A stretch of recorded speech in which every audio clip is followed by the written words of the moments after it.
welcome to Endgame, a show about crazy future science stuff. Today's episode is going to be on life extension, much like my worm extension I had recently happen in my avatar.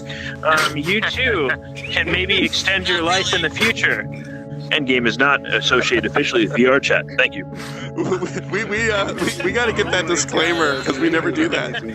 Thank you, Nomono. I'm here with Psych and Naticus today as the special guest host. So before we get into our main topic, the radical life extension stuff, let's talk to someone from the community and see what they think about the future.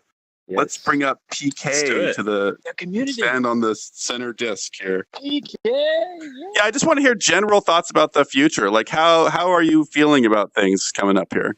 Well, I'm planning to put myself into cryosleep before I die, and hopefully wait. I think that what's going to happen is we're going to be able to reverse aging and have a very different world. I don't think I'm going to live to the point where we can live for a very long time. So I'm hoping to be able to afford to put myself into cryosleep and wake up in a strange new world, and hopefully it doesn't turn out like the book Brave New World where I can't hack it. I have a lot of curiosity about the future, and I want to see what happens. So yeah, sorry, I'm already getting off topic. Well, you happen to be immediately on what we're going to be talking about today. So it's interesting.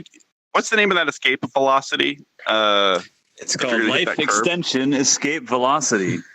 So you seem to think that it's going to happen. Like, we'll be able to extend lives dramatically, but you don't think you're going to make it. So you want to freeze yourself until such technology exists?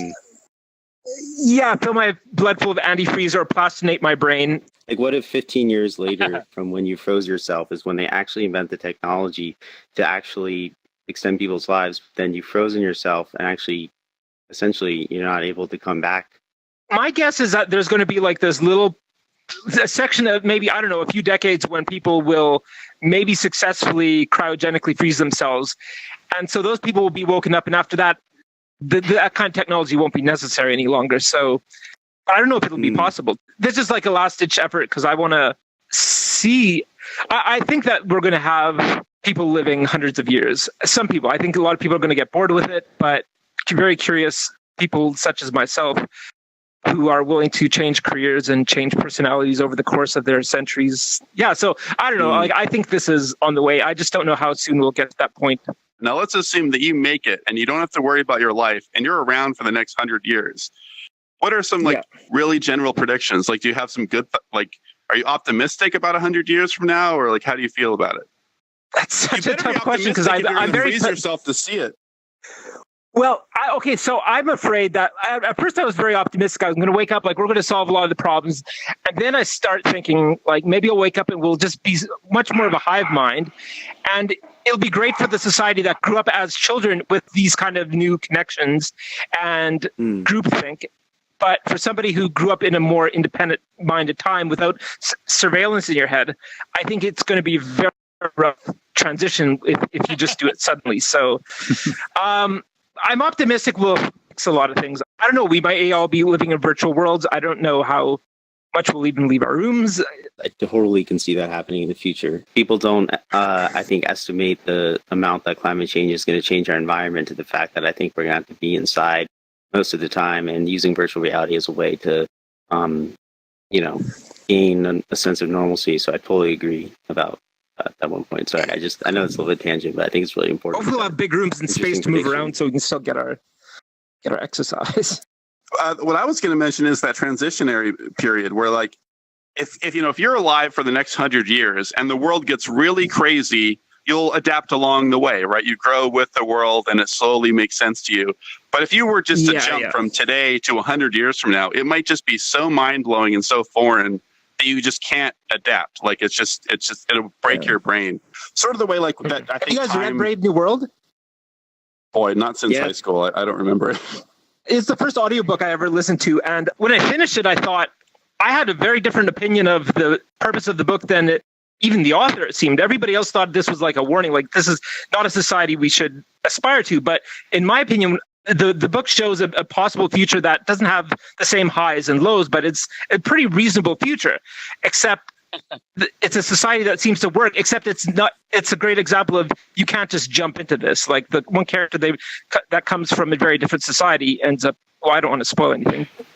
Oh yeah, Eamon. To get into the part about reverse aging. I mean, that means physically. I know that's on the medical side, but physically, our bodies can, kind of adapt to what you're saying because we'll be still healthy enough to be a part of it. So let's talk about that a little bit because I'm interested. Let's do it. Let's talk about reverse aging. Yeah. It's in the outline. Yeah, let's do it. I think we're going to move to that new location. So let's everybody get up. I'm going to drop a portal and we're going to go to a new place. I can vouch for it. Okay. As I look about me,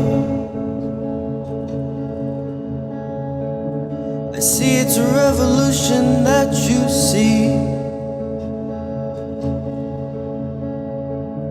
It's changes you want to see.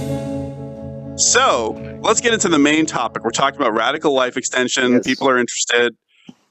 So let's. What do you guys think? Like, are you happy with your current life? Like your lifetime? Do you think you have a good lifetime right now? No. Like, I mean, what do you mean by good lifetime? I guess. Are you happy if you live to be 80? Are you happy with that? Is that good enough? No way, man. I mean, I feel Can I like jump in here? I'm hoping for like 100. Yeah, I feel like I'm hoping for 100. That's not that much more. 100 years, and you're like, that's enough. I've lived a full human life, and there's nothing left to do. Like that would if you feel think about satisfying. it, there's a lot of meaning and purpose in elderly age. So you're talking about the last 20 years of life, but also don't forget that the first developmental period is the first 20 years. Think about how long that feels during that time. So I think that, as our priorities change, we lose a lot of function, as Lau said, but we lose physical function as we gain like insight into the world and how it works and all that kind of stuff. So people become happier and more fulfilled, and they have a sense of meaning and purpose as they grow older. So It's less like that amount of time, and it's sort of the actual different periods of it. Like that during the end of your life, the quality of life might be, less, and it might just, you don't want to extend that. Okay. Oh no, I think the quality of life towards the end of life gets really amazing. That's what it's a lot. Yeah, a lot of research shows that people's meaning and purpose, they fulfill things like addiction and to naturally cease as people grow older towards like 40 and 50 and stuff like that as well. People get a sense of meaning and purpose, and they are experiencing, maybe they have kids or maybe they have insight into the world as they grow older, and then their behaviors change as well. So I don't think it's necessarily as bad to grow old, I guess. It's not as scary as I think sometimes it can seem in terms of all that we're going to lose. Yeah. Around this market. I'm just worried about physically and mentally. What's up, man? I didn't see you. I actually wanted to come to this one because I have quite a bit to contribute, because I dated someone for quite a long period of time that worked as a lead scientist on anti-aging and introduced me to a man named Aubrey de Grey, who is like one of the most famous scientists. Oh, I love him. The great bearded one. Yes. He looks like Gandalf, and he's a British guy. But I'll let you guys continue. I have a few anecdotes and things to share. We definitely need to get to him. He's an interesting figure. Yes.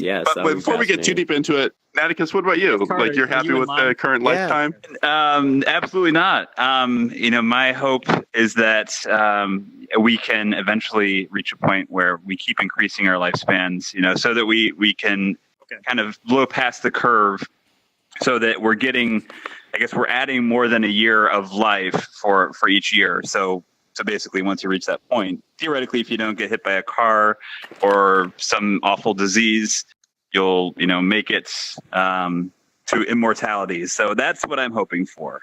But I think here's kind of where I kind of go off the map a little bit. I don't think our human bodies, as we know them today, are going to be around all that long.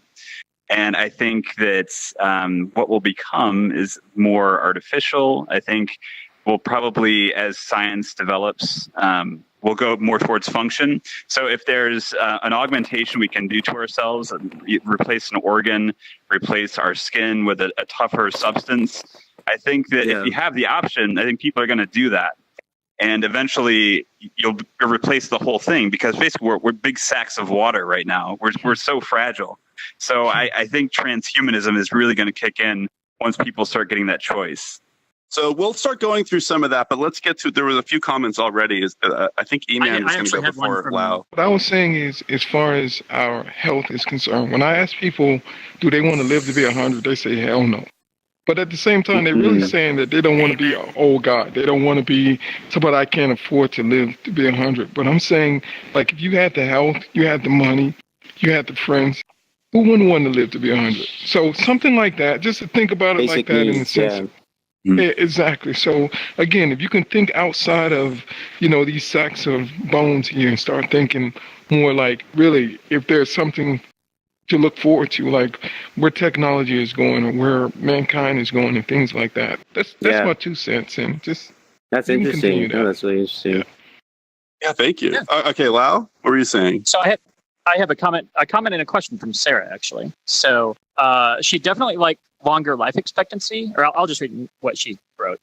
I'd like longer life expectancy because I'm curious and hopeful, but I would also like enhancements like the ability to speak. So the question is, are we talking about breaking the human cell code to regenerate or modify up to including a psyche being uploaded to separate hardware? I'm fine with either. I want to learn more about our universe. So that's Sarah's thought. Interesting, Sarah. That's interesting. I think there's like a lot of. It's hard to know how long. Like, what would it be like to actually not have a body? I think that, would we actually experience the same conscious existence? And I don't know. I mean, we're in VR now, but the thing is, while we're in VR, our physical bodies in meat space are also mimicking the actions that our avatars are. So therefore, we have a more realistic embodiment of these avatars. But if we're just on a hard drive, I don't really know. I'm curious, like, what it'll be like, Yeah. Yeah. Could you be an interesting, octopus, and you'd be fine with that? You'd start to learn to move all 8 legs. That's true. You could, what would you embody even? Yeah. Be more efficient. Would you even need a body, right? You could just be particles. I mean, it's a really bizarre thought. Wow. Should we sort of transition into transhumanism? Like, that feels like the solution people want at this point. So we're going to stop before actually doing a full mind upload, right? So let's first talk about like staying in our current form and then through small adjustments, improving our health, improving the way our bodies work, and extending our life that way. So is this like a realistic way to go, do you think? I think so. I mean, it seems just kind of just out there right now because all we know is really inhabiting our own bodies, right? And so there's no way to think about or understand what that would be like. I think it'll happen gradually, but also quickly in terms of, I guess, the overall history of human beings. I mean, I guess the whole idea of it is that really the problems that you run into with the human body, the fact that it does go through aging. It breaks down. It's fragile to some extent. I think that an artificial, you could have better arms. You could have multiple legs. You could be configured in a way that might be more optimal, or whatever that might be. And also, the most importantly, the brain. Our brain right now is only capable of storing so much. It's only capable of thinking so fast. But imagine, of course, with, the Matrix, if you can jack yourself in and upload, entire Wikipedia, basically all of the world's knowledge, why wouldn't you want to do that? Well, wait a second. Like, once you've uploaded all the world's knowledge, like at one point, are you even you? Like if you jack into the hive mind or something, like, do you matter as an individual? If you know everything and everyone knows everything, what makes us individuals? Like, that seems like a weird direction. Is that where we're going to go? Well, it seems weird. I mean, and it should feel weird because we don't know anything else than just our individual minds. There might come a time where we're able to share thoughts, and that might feel more and more natural. But right now, all we've got is what's inside our heads. So, is this a manifestation of like the internet in our brain? So then instead of basically messaging people, you would just be able to think to them. Yeah, I think it would be fluid. Whatever the system is, I would imagine a very fluid system where things would just happen it would seem natural. Right now, the way we interface the internet, I mean, we type in searches, and I mean, it happens very quickly. Imagine, back when computers, first started, things were very slow. Now we've got devices, handheld devices we can quickly type into, we can talk to them, so we can get our information much faster. I think that's going to keep accelerating, and eventually you won't even have to think, it'll just happen. But that's interesting. I mean, like if a cognition becomes the same as a Google search, then if you look at the amount of who controls the returns of what that, like if we're retrieving something in our memory, then we actually don't know the full processes that are leading to whether someone remembers or forgets something. You know, there's things that are going on there. So, but in like a internet search, or if you're trying to access information that's on the World Wide Web, but it is disguised almost or feels like a thought or something that you were thinking, then how does that like play? You know, however we're thinking it through, like all these technologies have proliferated through free services that are data mining or doing whatever. Like that seems to be the kind of, you know, schema of what this would be like for the average everyday person. Or do you think, I don't know. I'm a little worried about it. It's so tough because we're trying to theorize, okay, what will it be like? How will we interface? How will we access that information? Eventually, you'll just have more ability. And so I think that, I mean, if we stay with our mind, with our brains exactly the way it is now, I think that's limiting to a large extent. But if we're able to, you know, actually interface with better technology and able to think faster and able to, you know, really perform at a much faster rate, I think it'll be different. I think that we'll have much more ability to really understand many things simultaneously and, you know, really think all over the place. So it's fun to think about. I think that transhumanism can send us in a bunch of crazy directions where there's a lot of new consequences and stuff that might arise, right? And you've sort of pointed out a few things. Can we think about it as just solving this problem? Like, won't most of this be optional? Like, let's say all I care about is living for a very long time, maybe forever, but I don't want to get into all this weirdness. That's got to be an option, right? To only take the thing you need. Like Sarah gets her voice, I get to live for as long as I want, and that's it.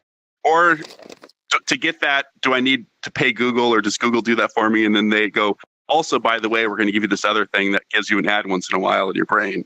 Or like, that raises a really interesting question, though. So if you can live forever, right now people are illegal or legal to terminate your life depending on where you are. So then at some point, there's going to be some weird thing where if you are done, do you put yourself on, upload yourself on a pause, or like do you actually not exist anymore? Like once you get to the point of immortality, that raises another interesting thing. What happens if you get sick of it? And then it's a really bizarre. Is it a worse crime to kill an organic person instead of like an uploaded robotic virtual one or whatever? Or their servers crash and you wipe out 1 million people. And is Google held responsible for that? Or Amazon or whoever it is that's running this? Right, or hackers. Like it's really weird. It's like gets like the Matrix there. It gets pretty deep. Because at some point there's a part organic, part link up thing. And, you know, if you're storing, like right now, I don't even remember, like, even my mom's or brother's phone number, whereas I used to be able to do that. Right. And now you're more and more relying on technology and backup systems. And if those disappear or go away, then, like, even right now, you lose your photos when your phone crashes. Like, you're going to lose all your memories. Are you going to lose functionality in something? That's an interesting thing to think about. The negative impact, like the humans are human. We're not, like the way we design stuff, we try to design it cheaper and faster. And there's, you know, everything that's built comes with human error. And I guess machines will get better at that. But it feels to me there's going to has to be way more fail safes in all the systems because they're going to be relying so much more on things. You just reminded me of something. I once asked a researcher from Microsoft who works with biological computing. I asked him about an idea I had because I was thinking about some story. So I wanted to have a far future uploaded society that is foolproof from just about any sort of hacking or any sort of interference. And so my idea was if you create a system of connected diatoms in the ocean, and diatoms are like mini processors, people are using them to compute already. So you just create this whole basically plankton or different plankton life, but diatoms are great. And just connect them into a system, like a platform, and then you upload people into the ocean. And it seemed like it might be almost indestructible unless giant meteor hits the Earth. But I couldn't figure out how to get out of this if you ever want to go back onto solid ground. Yeah, I think it's interesting. I think this is getting at the like kind of another part that we wanted to discuss as well, which is the this idea of maintenance process, like stem cells or rejuvenation. I really like biology, and for example, lysosomes are the garbage collectors in your body, and when those start to break down, that's why you age, and that's one of like 8 reasons. If you ever Google any Aubrey de Grey stuff, you'll go through all that, and that's what people are working on with wet macular degeneration, for example, so that people have quality of life as they get older. So these things are actually solvable, and Google and other people have spent billions of dollars and millions of dollars looking into this. So I think pretty quickly we're going to see people living to 100 to 120, and not just once they crack some of this stuff, it won't just be, they'll have a better quality of life. They'll actually be able to, and this is a my gosh, debatable topic, they'll actually be able to reverse or go back to a certain age point, which is really interesting because you're just constantly regenerating most of your cells. So the thing I find really fascinating about that is if you're regenerating all the time, and your brain is regenerating all the time, there's no data there that shows, like, for example, your brain is a sponge when you're young, and medium when you're medium, and then you can't remember much when you're old because your brain starts to fail. If it's constantly fresh, there's no psychological studies there. If someone's brain is constantly a sponge and constantly amassing information, will we have like super intelligent human beings, or will we have crazy people because their brain, we hit this capacity that was never designed a great question. for, their brain like freaks out. I mean, I don't know too much about like neurobiology, but I feel like if you develop new cells that are growing that you can utilize for thinking and information processing and all the different things the brain does, then naturally your brain would just expand onto them and start taking advantage of them. But they wouldn't be necessarily creating new things. No, I mean, I don't know though, but like it's because the question is if we're using technology to do it, and it's like a neural lace or whatever that Elon Musk has been talking about in places like that, like. I don't know. I mean, it's going to be technological. I guess the thing I'm saying, though, is that I feel like biologically that's actually more realistic even before we get to all the neural interface type stuff. It feels to me that those things are actually pretty real. Like they're cracking this stuff pretty quickly. Let's talk about Aubrey de Grey for a minute. Like, have you guys seen some of his videos? You've probably seen him before. He's got a big old beard. It's weird that he's the one talking about like anti-aging, and he just looks like such an old motherfucker. Like he's just trying to put on. It's funny. So, what's your impression of him? Because the stuff that he says is pretty. It seems extreme from my point of view. It's like hard to believe what he's selling.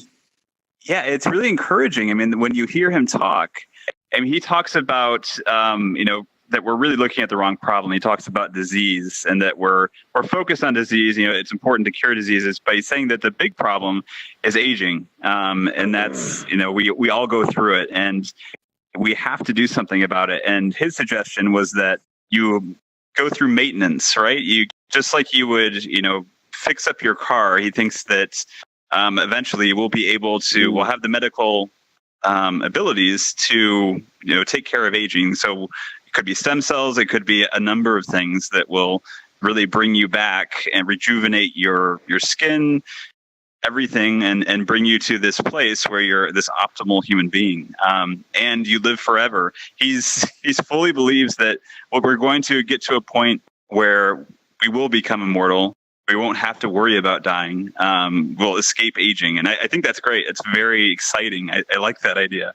So I hope it happens. He also doesn't put it that far off. Like from he's describing it as something that's in the next couple of decades. Like, Okay. If he's right, then we're cool. We're gonna live forever. Psych. There's no problem as long as he's right about all this shit. Well, that's okay. So this comes back to like the UBI when we're talking about universal basic income and stuff. Like, let's assume that we are able to live forever and we do a universal basic income. So the typical conceptions of what jobs require are not needed anymore. What do we do all day? And like, if we can live forever, like what comes back to like the whole meaning and purpose? Having like, sex, we're going to have an even worse population problem. It's hard for me to imagine that we're going to get bored. Woo! Like if we live thousands of years, I can imagine I can come up with shit to do for thousands of years. I think people who get bored might really hate. Like more people that I talk to don't want to live. Even when I say, "What if you're healthy?" They still don't want to live much past 100. I think these are people that get more bored naturally, and they can't imagine living an extra few decades. But then there's people that try VR, experiment with VR. We're, I think, more on the other end of the spectrum. So me and my mother kind of discussed this a little bit, how living for the future. Like, I want to live forever. I really want to. But my mother's like, I don't want to live forever. To be honest, if you live forever, you'd eventually want to die because you get depressed because it also takes away the thing that makes life so precious is that you have very little time. I have that exact same opinion I used to do Endgame as a podcast at my school with these two students, and one of them we called Chaos. And when I sort of presented that idea to her that maybe she would live forever because she's in high school, so it seems like she's young enough that she could make it, it upset her. She was like, that's a stupid idea. No one should live forever because it takes all the meaning out of your life. Like, what gives your life meaning is the fact that it's finite. You know that you have to accomplish whatever you're going to do within a certain period of time. And that's what, gets us off our asses and gets us to do shit. I don't necessarily agree with that, but I've definitely heard that more than once. Why do people want that? Why do people want the pressure of going like, here, I'm going to lay out for you, a range of life that you'll probably live. And because you know the range, you feel better about the quality of your life? Or why does that It's like one thing is that, how the years start to seem like they're going by faster. Well, that's because it's a lower percentage of total time that you've existed. So that theory is kind of a glimpse into some of the theory related to time left, and that actually time left can predict a lot of behaviors. And if you make people feel like they have less time left, like if you have a hypothetical terminal illness or things, that their decisions and behaviors change into how much how people act who do have that much time left and stuff. So there's a lot of theory, I think, behind all of that. Can we poll the audience really quickly? Yeah. I just want to hear, thumbs up, you want to live forever. Thumbs down, you don't. And Catapult, I think you've been up. Use your emojis, damn it. That's easier to see. I mean, I can see Catapult, but the rest of you, you're all okay. So it's almost all positive. So I think that you're right. Like we are not average people. We've decided to go into VR and do all this crazy stuff. So we're sort of planning ahead. Oh, it's so Catapult. I think you were thumbs down. So what do you want to say? Well, if everybody got to live forever, the overpopulation has already been brought up, but also the planet only has so many resources that as more babies are born, the elderly never die. Well, then there wouldn't be anything left to feed us or to, so it's kind of, but the other thing I wanted to bring up when you were talking about basically taking your consciousness, your mind, and basically sticking it in a jar, whether it's on a network, computer network or whatever, or a robotic type of entity. Now, it depends on who's doing this, because then all of a sudden they can go in and filter out certain things of you. Will you have emotions when you're in this robot that's replacing your body? Will you have, certain facts of the consciousness? Yeah. Because now they can filter out okay, this guy is a serial killer. Let's take the serial killer part out of him. And so on and so forth. And then basically they're shaping society so everybody becomes, a Chevy Nova, basically. There would be no variety in the world. Everybody would be the same. We're just basically mindless, walking around, all looking the same. And, hey, are you that guy? Oh, no, you look. No, I'm sorry, you're not that guy. Let's say an old coworker that I worked with 200 years ago. How would I know how to get a hold of him? Because he's just another freaking robot. If we do this, through either uploading our minds or transhumanism, and we're sort of trying to reach the optimal state for being a human, does that drive us to all be sort of the same at some point? Does that take away? And if we're on a long enough timeline, if we're all living for thousands of years, do we sort of all become the same type of person, or are we still individuals? As far as identity and individualism, I think that's going to fade away. As scary as that sounds, I think that communication will keep increasing. We'll keep becoming more and more connected. I think technology is going to be a big driver of that. Eventually, you'll start seeing some sharing of thoughts between people, and I think once those communication enhancements really take off, it won't be long thereafter that you do become that hive mind in a sense. It sounds scary because we all value our individual selves so much. So we can't think of it any other way. It's not to say that being a hive mind is going to be a bad thing or that you lose all of this great creativity. I think that all remains, but it becomes more connected, if that makes sense. There's this Matt Damon movie. I don't remember the fucking name of it. It was a sci-fi movie, if anybody can help me out.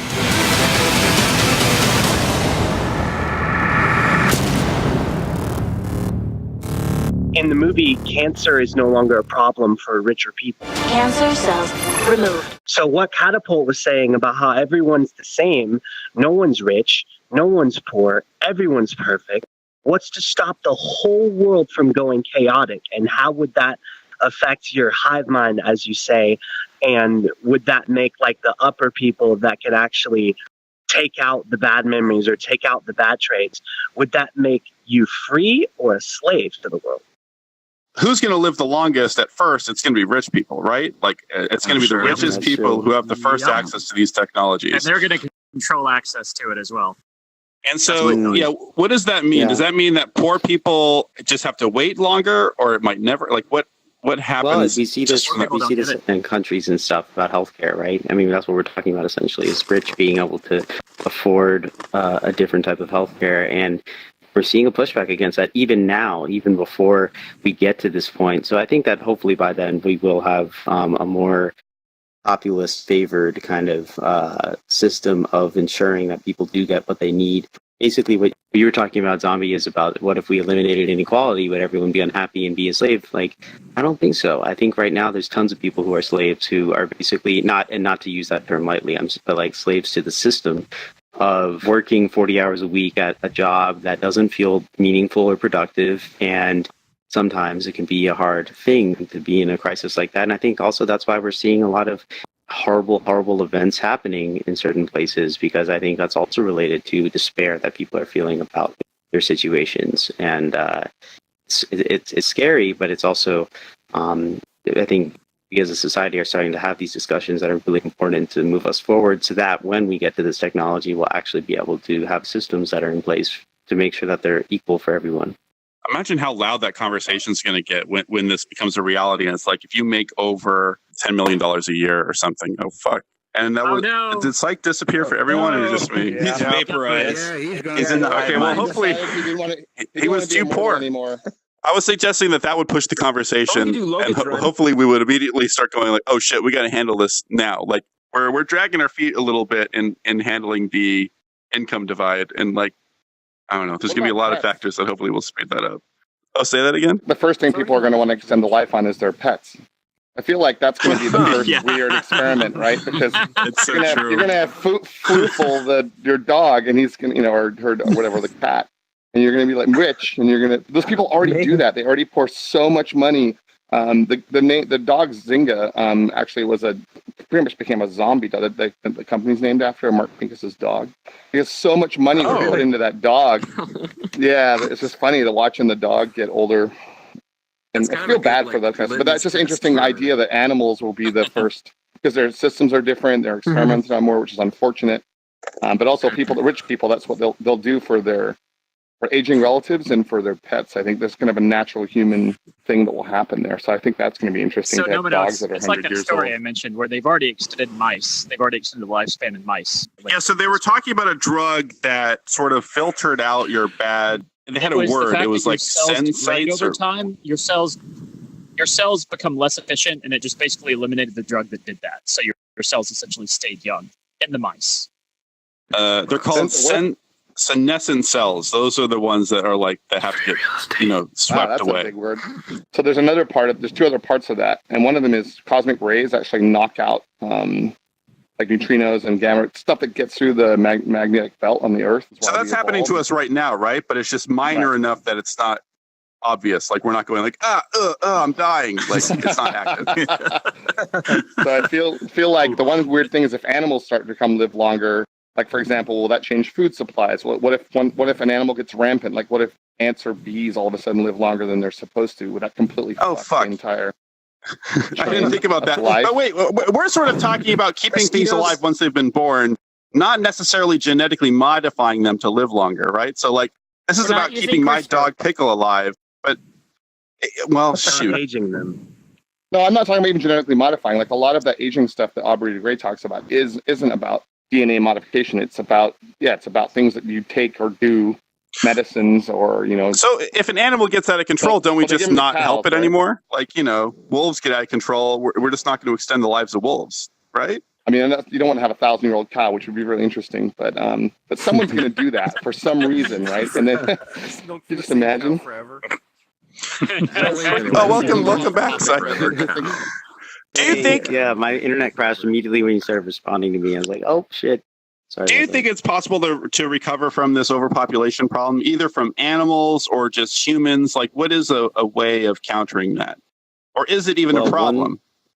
One thing I'm worried about is that we're going to be forced to confront that with climate change, because I think a lot of people who are suffering from climate change, like what's happening in Puerto Rico right now, are going to basically become refugees and have to overpopulation is going to be confronted by climate changing and crops and things like that. So I think it's a very scary thing. I think that's going to be the first issue that we have to confront before thinking about the ways that technology is going to affect the overpopulation. Because I mean, it's an important question, but I don't know the balance between those two variables. Yeah, I mean, you guys keep talking about things like population and stuff like that. In the same conversation of, they're going to have this advanced technology that's going to make people live forever. But if technology gets that advanced, especially genetic design and genetic manipulation, all those kind of things, it's going to advance many areas. So how do you know that they won't just have a technology that's so advanced that you'll have an app on your smartphone of whether or not you can have kids? You just go boop and then fixed. I mean, birth control will advance too, like everything else, right? If everybody's going to live forever, all of these really far off in the future problems that everybody's like, it's not my problem, I'll be dead by then. Well, no, you won't. It is your problem. It is your problem. Hey, that's a good point. It's everyone's problem. That's a really good point. Climate change, everybody's like, I'll be Republicans can dead by live the forever time the and ice caps melt. We're going to adapt to this changing world, and I think it will light our asses on fire to become to set up systems that are going to work for a lot of people. I can also totally see it being the top 10% of the population. It just gets so bad that everyone's like, all right, fuck this. And then it's basically gated communities on steroids where the top 10% of the population is just in server farms hanging out like we are right now. Whereas everybody else is still in meat space being like, fuck, this sucks. I wish that all the smart people weren't in a box somewhere. Well, isn't that happening already? You have to worry about isn't that the case now? Yeah, we're already kind of there. So in theory, you could see if there isn't positive change affected, you could just see that as a continuation of ongoing trends. But probably not. Yeah. I think it's one of those things where, as the divide widens, the reaction becomes potentially, more violent or extreme, right? If something were to happen where we are that segmented, where a bunch of people are fucked and then a bunch of people are going to live forever, the fucked people are going to want to fight the other people. It becomes a more pressing matter. If it's not, if it's your life, it's totally. We'll get desperate when our lives are on the line. It's a little harder when the people colonizing other worlds.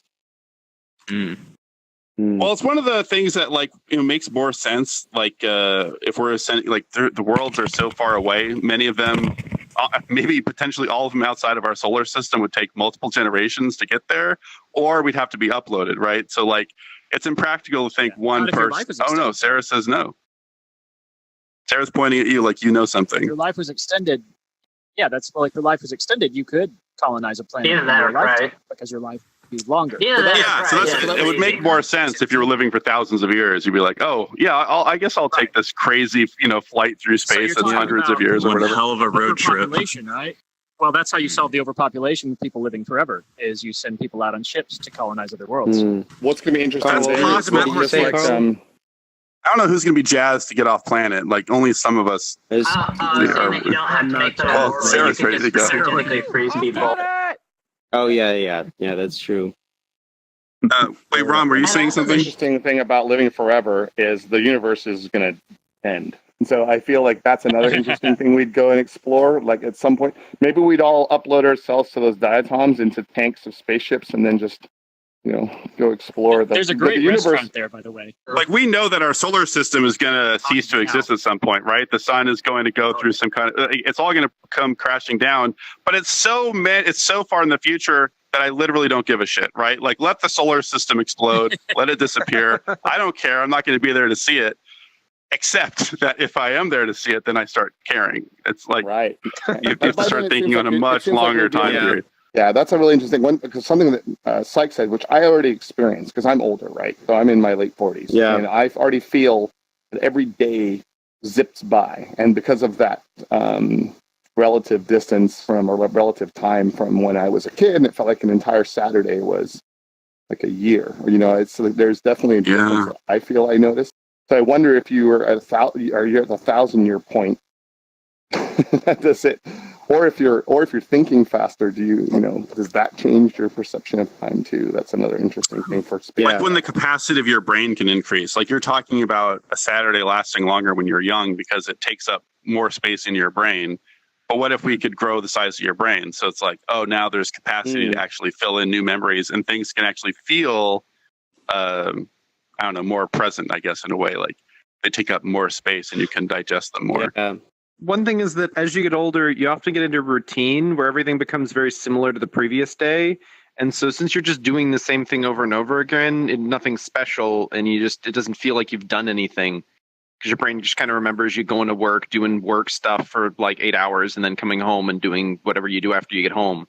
It's not necessarily a unique event in your memory. That gives me another. When you're young, all this stuff's new, so everything's notable. Yeah, TCL, you just said the key word, work. That's just it. No, I'm very serious. Oh yeah. You know, I've been there. I done that. I go to work, come home, same old. Time would drag because I didn't like what I did for a living. I hated my job. I'm retired. I've been retired for 3.5 years. Time is freaking flying, man. I can't believe it's been 3.5 years. It feels like 6 months ago I retired. You know, time's just flying. And what am I doing? Nothing. I'm not doing nothing. I'm spending time on VR. I'm playing with computers. I'm doing this. I'm doing that around the house. Time is freaking flying. Why? Because I'm enjoying myself. I'm not at some corporate's beck and call. You know, I'm just doing my thing and not giving a shit about anything. Yeah. And working on computers is probably meaningful work, or things that you're doing, meaningful activity that you're engaged in that makes you feel happier. Therefore, time is moving faster because it's more enjoyable. The opposite of that is all the leisure time, right? So doing substance abuse and alcohol and experimenting, and if you're able to live longer or be patched up quicker, or your brain's able to regenerate, I wonder if that would end up being a new like 60s revolution where people would engage in sex or drugs or whatever, because dropping acid every night. Yeah, it's like, well, my brain's gonna go into repair. I'll take my repair pill tomorrow. It'll be fine. Yeah, exactly. Well, I think we're getting towards the end here. So if you have a final comment or something, come up, raise your hand. I think it's interesting we didn't get into the thing that I thought was going to be the main concern for me is continuity.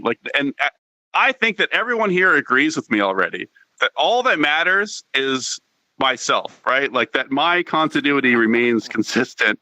I don't care that civilization lives for a long time. I'm going to live for a long time, right? Like, I don't care if you make a clone of me to preserve my memory or some shit. I want to be there to preserve it myself. And that's where we didn't really get into mind uploading. Mind uploading, unless there's some kind of continuity and I feel like now I'm inside the computer and nothing has changed, I don't give a shit, right? I don't need a copy of my brain in the computer to preserve me. I'm most concerned with like the actual, my own perspective or the way that I'm viewing my life, I guess, being extended. So I kind of used to feel that same way before I had kids. I was like, okay, well, I'm going to live so far on, so this stuff in the distance isn't really a concern. But now that I have a 3-year-old and I know that she's going to outlive me by a good margin, now I really am concerned about stuff 50 years down the road and 100 years down the road. That's why I'm so concerned when we ignore climate change. It's not going to affect me. It's probably going to start affecting her when she's older and her children. That's a really good point.